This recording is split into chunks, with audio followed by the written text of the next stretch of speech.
By the time he left, felt like I was close to a mental breakdown. And I would tell my husband over and over, I can't do this much longer. I just can't. I cannot. I would go sit in the Walmart parking lot for 3 hours until he went to bed. And so I was avoiding my whole family. That affected my husband because here my husband is supposed to be my protector.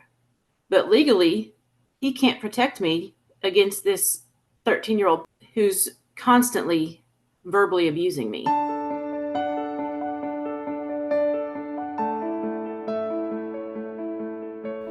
Will my adopted child be okay? What will their future look like? Where did I go wrong? Hi neighbor, I'm Tim, an adoptive parent and adoption mentor. If you're a struggling adoptive parent searching for answers in your parenting journey, you're in the right place. I teach Christian adoptive parents how to be okay, even if their kids aren't, by anchoring them in biblical principles. Anchors of hope and healing are on the way. Today's conversation is real, raw, and deeply eye-opening. I sat down with my neighbor Karen, a mom of 6 who has walked an incredibly difficult road parenting a son with Reactive Attachment Disorder, or RAD. Karen doesn't hold back. She shares what it's really like to raise a child with RAD, the misunderstandings from friends, the strain on her marriage and her other children, and the heartbreak of having to make painful, even unthinkable decisions just to keep her family safe. She speaks candidly about the loss of confidence, the relentless second-guessing, and the heavy guilt that comes from feeling like you're never enough, even when you're doing everything you can to hold things together.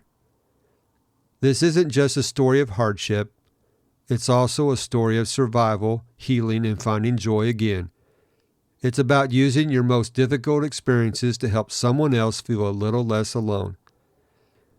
So whether you're on a similar journey, know someone who is, or simply want to better understand what some adoptive families are facing, this episode is for you. Karen's vulnerability and the compassion that flows from our conversation makes this one you won't want to miss. Karen is a wife and mother of 6. 3 biological daughters and 3 internationally adopted children, one of which has RAD and no longer lives with them.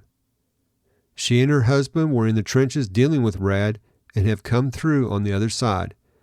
But they and their other 2 children still living at home are learning to deal with the aftermath from living with their son and his behaviors.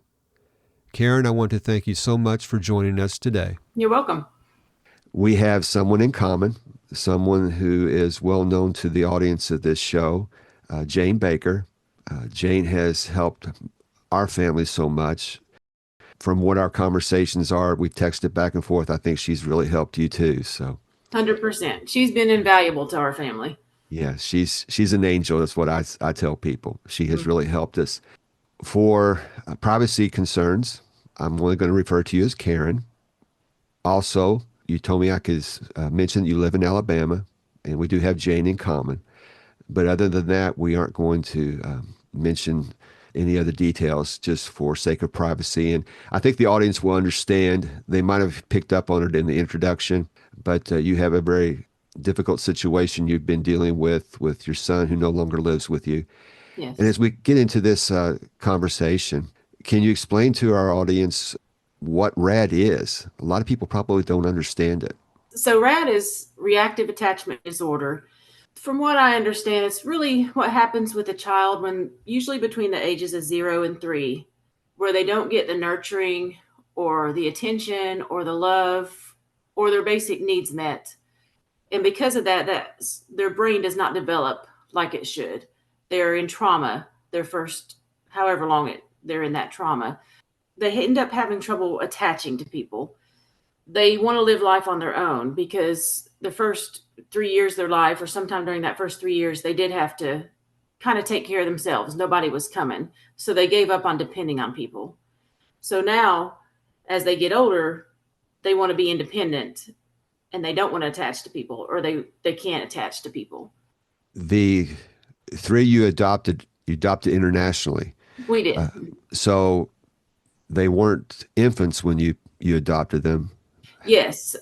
The son that doesn't live with us, he was 18 months old when we Oh, brought okay. Okay. our other son. We brought them home at the same time, and they are not biological brothers, but they're from the same country. He was 7 months old when we brought him home. Okay. And then our daughter was 5.5. Okay. Mm-hmm. So even that young, they can start to develop the RAD. Yes. Mm-hmm. Okay.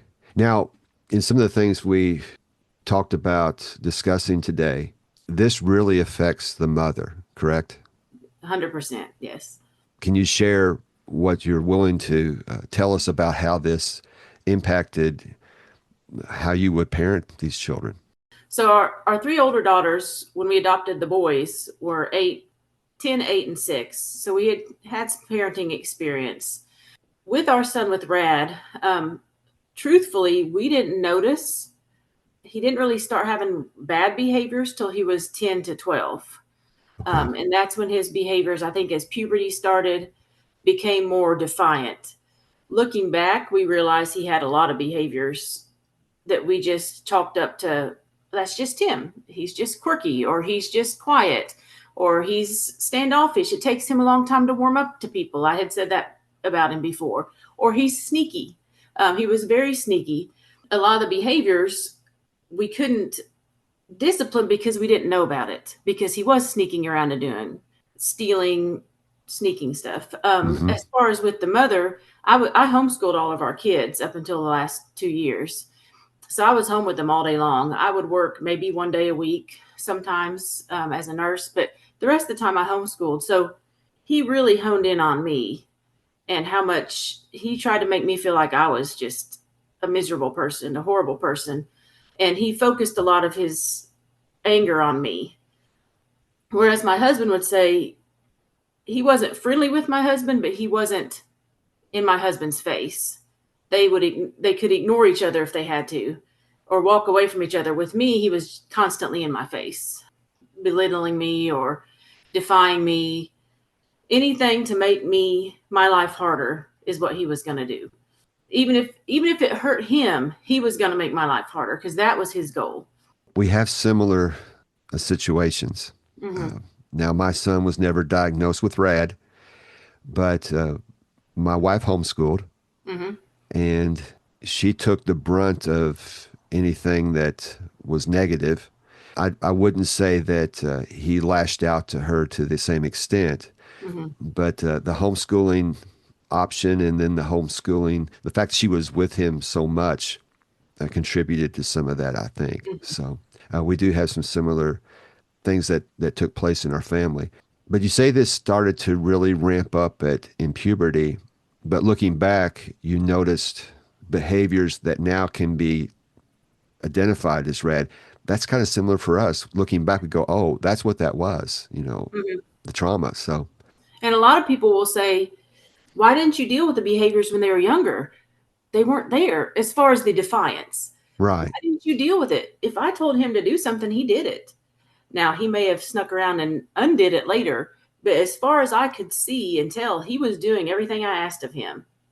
So there was Yeah, no behavior to discipline until he got to be about 10 to 11. And then it was, by that point, they're as big as you. So I get it. As you notice these behaviors manifesting themselves in defiance and so forth, how did your community, I mean, it sounds like your community didn't really react in a positive way toward you. How did that make you feel? the first few years, it was the way he would act would be, Jane would always call him aggressively passive. So it wasn't that he would do a lot of stuff to us, he just wouldn't do. So when I was trying to homeschool and I still had the three kids at home, the three younger ones, my older girls had all graduated pretty much by the time his behaviors got real bad. So I just had the three younger ones, and he would take 12 hours to do 7 vocabulary words. The next day, it might take him 20 minutes and he's done. He would just not do, he would drag out everything. A chore, he would do 75% correct, but leave off one thing. Or he might do 25% correct and then get angry at me because I said, well, I told you to do it this way. No, you didn't. And then we would get into these arguments. And it was just, every interaction with him became an argument between him and I.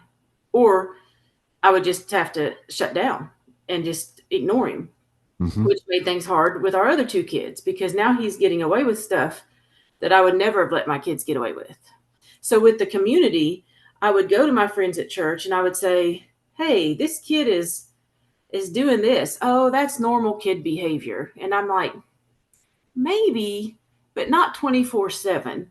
Or, "My kid said this or he's still wetting the bed and I think it's no, no, that's normal kid behavior." And so everything I would complain about or go to my friends about was dismissed as my Okay. kid did that. Well, your kid was 3, mine's 14 or 13. I mean, it's like we were regressing in behavior and everybody was dismissing it, trying to make me feel better, saying, and the one that I hated was, "He's just acting that way around you because he loves you. You're his safe space." Well, that's not true. He despised me. I'm his unsafe place because he has RAD. And we didn't understand that at the beginning either. So I'm not knocking on my friends because until you live it, it's really hard to believe. Yeah, that's kind of our situation as well. We didn't understand it. People just they have to live it in order to really get it. Hmm. And that was our experience too. Yes. I don't want to, like you're saying, come down on the people who didn't understand either. Because we had some people in our lives that really supported us and tried to help us. And so that was a godsend. It sounds like you had him in therapy pretty early, didn't you? Yes. Probably within 3 to 6 months of him starting to be really defiant. Hmm. This is before he became in my face. This is just not doing stuff and kind of angry all the time. We took him to the International Adoption Clinic because they are the experts, and so we took him there just to see what's going on with him. Why is all of a sudden he can't remember how to do this math problem he did 20 of yesterday. So we took him to try to see what was going on. And when I took him to the International Adoption Clinic, they spent about 2 hours. We talked to the social worker and the doctor, probably 1 to 2 hours about his behaviors. He was in another room. She went in there and she said, "Well, let me go meet him and talk to him." He stood there in the corner with his arms crossed and huffed his answers, yes, no, yes. And after 5 minutes, we came back out, met with her again, and she said, "Well, I think he's got anxiety. And I think that it's all anxiety from his adoption. He's hitting puberty and he's anxious about stuff. But I want you to know he absolutely does not have RAD. Don't let anybody ever tell you this kid has RAD." And so I felt better. I was like, whew, because I don't want my kid to have RAD. And then come to find out they had no idea what they're talking about. And 5 minutes with him did not tell. So we got him in therapy and they suggested we put him with the therapist. So we found one that said they knew about adoption. It's not Jane, another lady. And we met with her. He met with her probably 3 times and by himself. And then I met with her once or twice. And it was pretty much him complaining about what horrible people we were, the insane rules we had for him. And it was all safety rules, but it was a complaint session for him where he could talk bad about us. I realized that there was a lady at our church that had adopted 2 kids that were grown now. And so I just went up to her. We weren't friends or anything. We were acquaintances. And I said, "Do you ever have any issues with your kids lying?" And she's like, "Boy, did I." And so we got to talking and we ended up going out to eat for about 4 hours one night. We just sat there and talked until Hmm. at Olive Garden until it closed. They had to kick us out. And we had so much in common. And she said, "So and so's mother is a therapist for these issues." And she was talking about Jane. Uh-huh. I was like, "No, I didn't know that." And she's like, "You should talk to her. She helped us with our kids, and stuff." So I was like, "Okay." So I got the number and called her, and it was like she knew him. I hid in my closet because my other kids were home. And I went in my closet and shut the door, and I'm like, "Hello." And she's like, "Hey, this is Jane," and was talking and I would tell her behaviors and she's like, "And he does this, this, and this." And I'm like, "Yes, yes." It was the most validating conversation Hmm. because everybody else downplayed his behaviors, whereas she understood them. So Right. we switched to her. And let me tell you, my son despised her because she did not let him sit there and complain about us. She had his number from the moment he walked in the room, and he did not like her. So she didn't help him much, but she sure helped us because he refused. He didn't want to be helped. But Oh, she's something because she does get it. Yes. And she loves these kids. Yes. Yeah. She really loves these kids. Now, my son, I've talked about this before on the show. To this day, it's yes, ma'am to her. Uh-huh. He respects her. Yes. He likes her too. But it's more complicated when you're dealing with the RAD. So, was it ever necessary for him to go to residential? Yes. We started seeing Jane, I think in 2023 in the fall. The way our son was, and this is what I finally realized, once I realized that he was pulling one over on me and had been for years, all bets were off as far as us having a relationship. Because I had his number and I knew what he was about now and that he had been lying, and he made no pretense to even like me or want to be a part of our family. We could never call him on anything and say, you did this. He would get very almost psychotic looking. We couldn't deal with anything. So that got worse because he was not getting away with his stuff anymore. He was unable to manipulate us anymore, Mm-hmm. or at least manipulate us enough to where we thought he was okay and that he wasn't doing anything. So once we started seeing Jane, things got worse because we were trying to help him and he was balking at that. And so everything got a whole lot worse. When we would go to counseling with Jane, just to know how to parent him, it was helping us a lot because we were staying calm. We were not reacting as much as we could, as much as possible, which made him worse, our son worse, because then he had to find new ways to manipulate us. So once he couldn't manipulate us anymore as well as he could and couldn't kind of run the household, he started bullying his siblings because they were smaller and younger. So he kind of turned his anger on them. Somebody was going to get his anger. He was not going to self-reflect. Somebody was going to get it. And so it got to where it was not safe for us to be around him. Mm-hmm. So about a year, probably about maybe 9 months, after seeing Jane, we had to send him to a residential treatment. He was there a year. It was supposed to be a 15-month program, and they let him get away with a whole lot of stuff. They told us that they were well-versed in RAD. They had had kids with RAD before. They knew what they were doing, and they didn't. He will punish himself to keep you from winning, as he calls it. He has to win. So he would go on hunger strikes for a week to keep from doing a discipline. He would do, and they let him get away with stuff. So he was so much worse by the time he'd been there a year. And he even told my husband, I figured this place out. Yeah, and he was telling the truth. He said, I do what I want, when I want, I go where I want. If I want to go outside, I go outside. If I want to come back inside, I come back inside. I do what I want, and they can't do a thing about it. And he was right. And so he had controlled, and the workers there even told me that they walked on eggshells around him. And this was a 5'4", 120-pound kid. It wasn't like as though he was some beast, but he was so good at the mental manipulation and the mental games and the fact that he would punish himself to make your life miserable. They all just didn't want to deal with him. So after a year, they were considering kicking him out. And it was at this point that we realized he was a whole lot worse than when he left, and we couldn't even live with him then. What are we going to do? We can't bring him back home. He's dangerous. He's already gotten away with a whole lot more stuff than he got away at our house. We just can't. It would be somebody's going to get hurt. So then we had to make the hard decision as to what we were going to do next. And Jane walked us through every bit of it. One of the things that we were told when our son Johnny had to go to residential was it was always safety first. Mm-hmm. But that became an issue for you and your family. Yes. And it's one of the most gut-wrenching things you have to go through to realize that it's not safe to have your child at home. Mm-hmm. I understand how difficult that had to be. If we could circle back a little bit, I think you talked about this in the beginning, but I want to make sure the audience understands this. When you peel back the very essence of RAD and how your son was interacting with you, it sounds like he had to be in control. Is that correct? Yes. And that's because he wasn't nurtured. Yes. Yeah, that's how I understand it. And, Okay.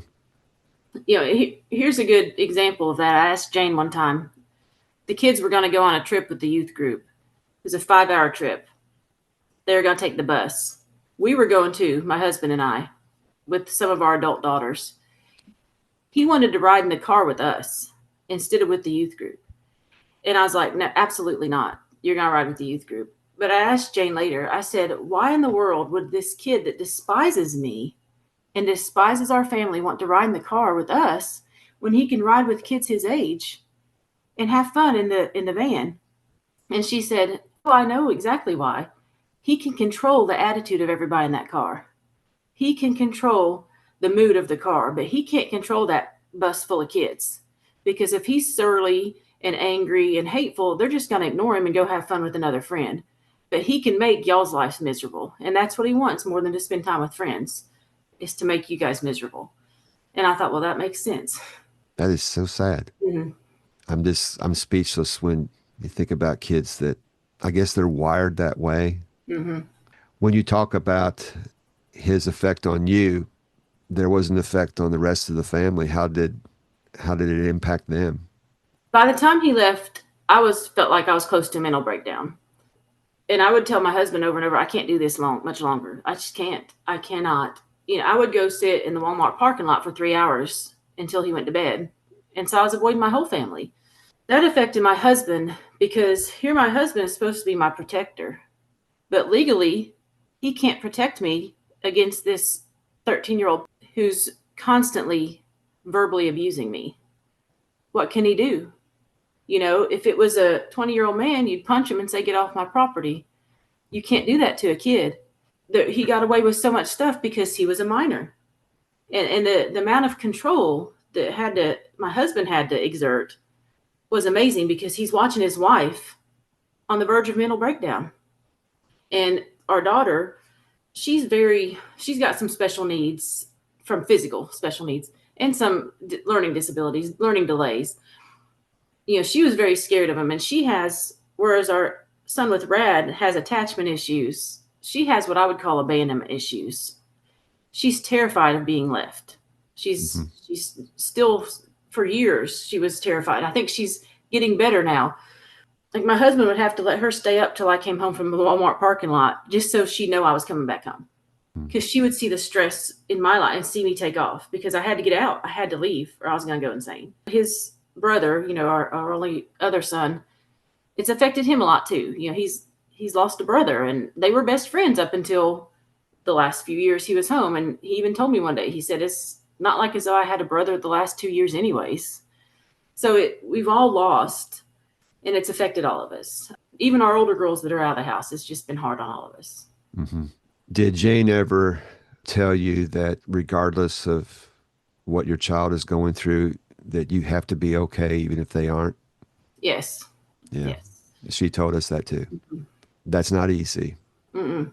How are you doing now? I mean, how many years has it been since he was permanently removed? It's been 2 years since we sent him to residential. Mm-hmm. It's been a year since we gave up custody. So it's been 2 years since he's been in our house. Okay. And things are a lot better.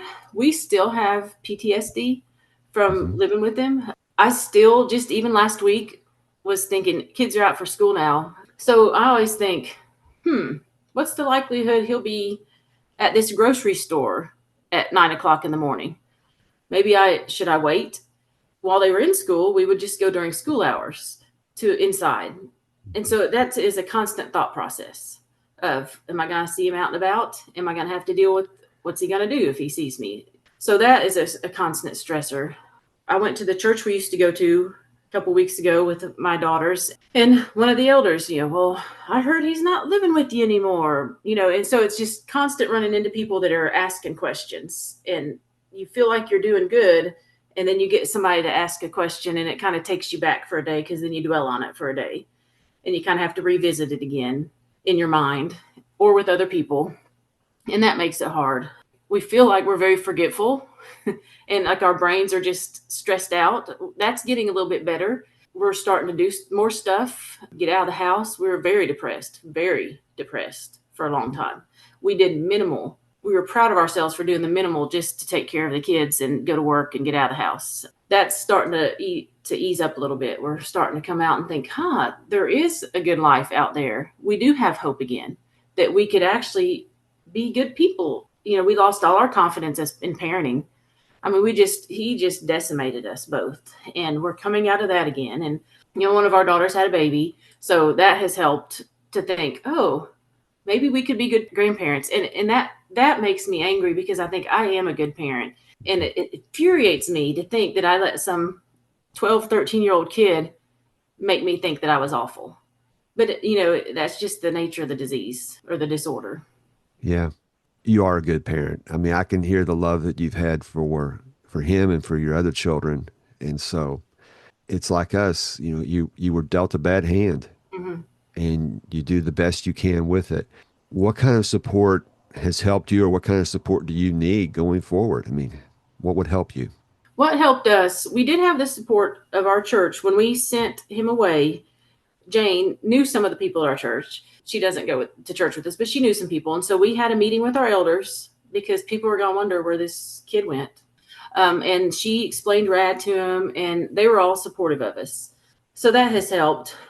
What really helped my husband and I was we found podcasts and about RAD. And we Okay. listened to these parents being interviewed, and I'm like, it's not just us. Their kid acts exactly the same. Are you serious? I mean, it's like they all read from the same playbook and they all do the same exact behavior. I mean, a little variance, but of course, Right. somehow their version of this behavior is what they do. That helped us to think we are not crazy. It's not us because he wants you to think it's you. The kid wants you to think it's you. It wasn't us. We were doing what we could. I went to therapy. My husband's gone too. I had my own therapist before we even went to Jane, just from I was seeing another lady, so she really walked us through and helped us both. She helped me a lot with dealing with guilt because there is so much guilt that comes from not being the parent that your kid needs. Because, and I'm not saying that was my fault. Kids with RAD, I don't know if any parent could be the parent that I just, it's such a hopeless sometimes to feel so hopeless about this disorder. But not being able to fix him, I guess, was what the guilt. And he wanted me to feel guilty too. So there's a lot of guilt from, I can't believe we're just giving up on him.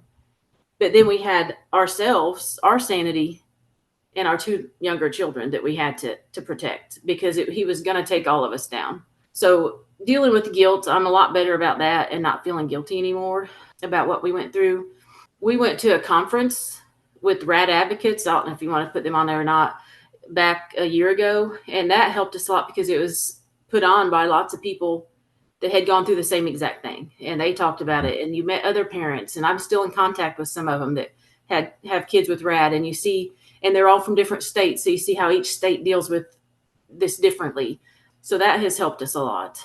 I just want to give glory to God because without him, we would have, I mean, I don't know where we would be. And putting Jane in our lives to where at the exact right time, lots of stuff fell into place. And we look back on it and we think, how did that fall into place so easily? Not easily, but so perfectly.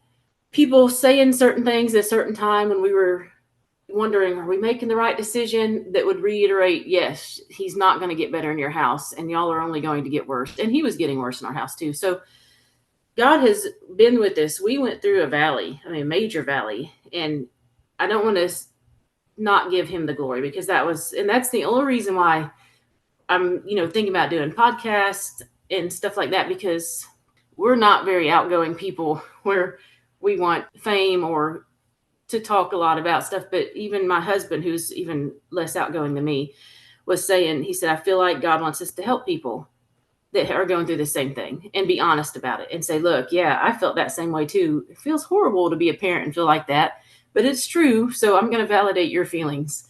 It's awful, and so that's why I feel like why I've come through it and how we can maybe help other people with it. That's why I'm doing this podcast. Mm-hmm. I've had so many adoptive parents tell me, "Oh, you lived it what we're living." Mm-hmm. Yeah, that's just been our experience too. And I never saw myself doing a podcast, but I feel compelled to at least give other adoptive parents hope. I mean, Mm-hmm. I'm on the other side of it. I mean, not that adoption trauma ever goes away. It doesn't. Mm-hmm. But I want to have a platform, or this is a platform to give people what I didn't have when we were going through it. Mm-hmm. And I want to applaud you for sharing your story because there will be individuals listening and you will never know. Mm-hmm. but you're encouraging them to stay the course and do what's right for their families. Hmm. And it's some of the hardest decisions you ever have to make, decisions that I never thought I would have to make. Yeah. And so just keep the course, and the fact that we can rely on God to get us through this. I mean, he put Jane in our lives, Yes. and I can look back and go, oh, that's why this happened. That's why this happened. I never would have imagined it, but it's just the way it worked out. So I really thank you for coming on here You're welcome. and sharing your story. I know that was hard, Hmm. but you are helping people who feel helpless. And Hmm. so again, thank you so much. Is there anything you would like to say as we wrap up? I just want to encourage people that are going through this. It's not you. Yes, nobody's a perfect parent, but if you're loving your kid, try to find somebody who understands, which is very hard because, like I said, people will downplay it. Reach out to RAD podcasts, listen to those, so you'll know that it isn't you. You're fighting, I don't want to say a losing battle. You're fighting a battle, but you're not using the right tools, which is normal parenting, you know, Hmm. and that it's so hard to get off of the normal parenting because, like Jane says, you're living in opposite world, so you can't normal parent. And I just want to encourage people to just keep praying that God puts people in your lives that will be that one clue and listen to them. Well, why in the world did that person come up and say that to me? How weird. That may be God telling them to tell you something. They may not even realize it's God telling them to tell you something. But later on, a month later, you're like, oh, maybe I'll look up that place or something. And it took a long time for Jane, and I'm not saying she convinced us the route that we took, but when she first started saying, I don't know if this kid's a family kid, he may not be a family kid.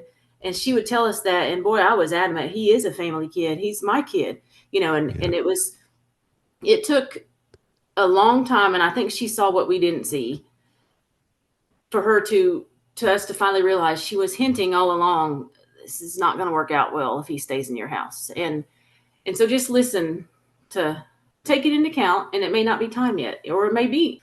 No, I understand exactly what you're saying, and it's try to be in tune with the the people that God puts in your path, Hmm. because you said you were in the valley. Uh, Hmm. I like to call it the wilderness. I mean, we're in a parenting wilderness, and there's some really extreme highs and some really extreme lows. I pray that your family keeps adjusting to life after this, and will see the blessings that you can have with one another. And pray for your son that something will happen, that he sees all the love that was given him, and Yes. maybe turns around someday. Hopefully he will. I don't know. Yeah. That's above my pay grade. Hmm. But God can do wonderful things if we just keep the faith. So, What a testimony he'll have if he does. oh yeah, yeah. You pray he does. Yeah. You really do. I mean, I can hear the love you have for him still. Hmm. It's a difficult situation. It's something you never want anyone else to go through. Yeah. Hmm. Unfortunately, there are other families going through the same things that you've gone through. Hmm. So I hope this encourages them. I know this will encourage them. So again, thank you so much for being on here. You're welcome. As I reflect on my conversation with Karen, I'm deeply touched by her honesty and vulnerability. Hearing her describe life with a child who has RAD, the way it shattered her confidence, isolated her from her community, and strained her family to the edge, was a powerful reminder of the silent battles so many adoptive parents face. This is why I do this podcast, to remind you that you're not alone. Parenting under these circumstances requires a strength most people will never fully understand. Sometimes loving well means making impossibly hard choices. Karen's story is proof that hope and healing are real, and that you can be okay even if your child isn't. Before I go, I want to share something I'm working on, something I wish had existed when my wife and I were struggling in our adoption journey, when we faced unanswered questions, sleepless nights, and when we felt completely alone. Maybe that's where you are today. Do you need help with anxiety management when it comes to parenting your adopted child? I know you just want your kids to be okay, and I want to help with that. No more parenting in constant anxiety. No more flipping through scripture, not knowing where to look for your answers. No more sitting in silent panic over what's going on with your kids and what it's doing to your home, your heart, and your hope. Over the past 25 years, I've discovered practical tools that have helped me stay grounded and anchored in God's Word, even when everything else felt like it was falling apart. Today, you've gotten a taste of that framework. And now I'm creating something designed to offer real, practical help and emotional support for adoptive parents like you, especially when it comes to managing anxiety through a biblical lens. I'd love to talk with you about it. This is a safe, honest conversation between two adoptive parents who get it. We'll talk about what you're walking through and what kind of support would actually help you right now, right where you are. You need this because it's time to put an end to the anxiety that's stealing the joy from your parenting journey. Let's take that first step together. Book your anxiety management call with me today. Email me to book an anxiety management call, tim@anchorsoфencouragement.com. That's tim@anchorsoфencouragement.com. I'll also include the link in the show notes. Remember, you are not alone. There is hope. There is support to help you stay anchored in your adoption journey. That's all for this episode. I want to thank you so much for joining me. Until next time, this is Tim, encouraging you to do what you can now. I hope today's episode encouraged you to face the storms in your parenting journey with courage and confidence. If so, would you please share this episode with another adoptive parent? It would also bless me and the mission of this podcast if you would take a couple of minutes and leave a review for the show on Apple Podcast. Until next time, this is Tim, encouraging you to do what you can now.